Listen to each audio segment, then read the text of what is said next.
Hi everybody, it's Honest John. Now last summer I went to Canada to do some shows, and while I was in Toronto I was mistaken for a crackhead. This really weird guy kept coming around going, "Hey, you got any crack?" And finally I got fed up and I told him, listen buddy, I don't do that shit, so leave me alone. The mayor's office is right over there.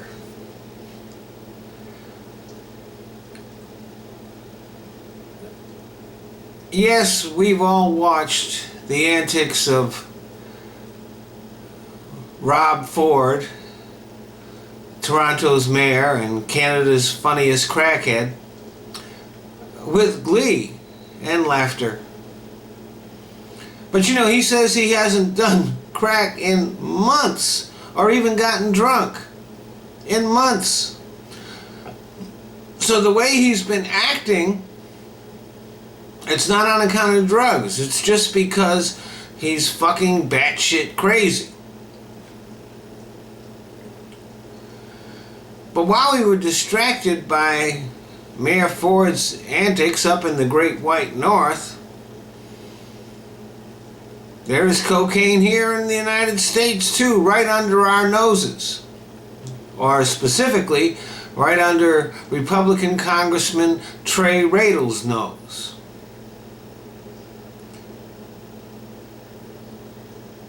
He got busted for trying to purchase cocaine, for purchasing cocaine on October 29th. Went to trial last Wednesday, pled guilty, got a year's probation, and he's going to have to go to rehab.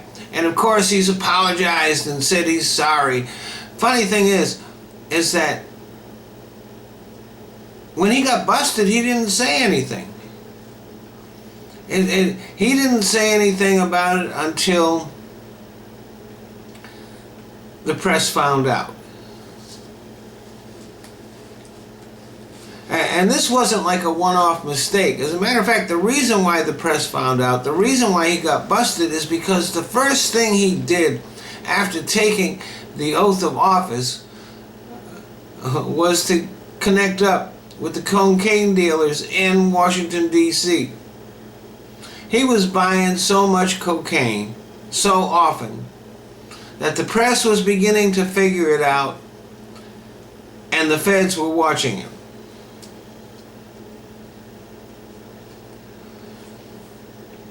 Now, Trey Radle's website lists him as a husband, father, and an entrepreneur, and a conservative voice, but it seems to have left out the crackhead part.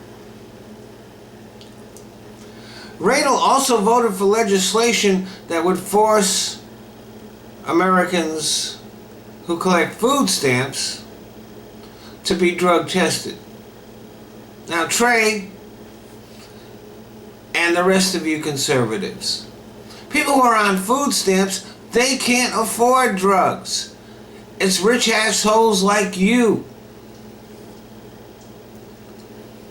And whether you think that this drug testing for food stamps is a good idea or not, I think we can all agree that it's a lot more important to find out if our decision makers in Congress are high, to find out what drugs they're doing. We know John Boehner's drunk most of the time, but it seems to me that the conservatives in Congress have been acting like a bunch of crackheads since they got there. They're as responsible as addicts are, aren't they? So maybe what's been driving them is not just racism and hatred. It might be crack too.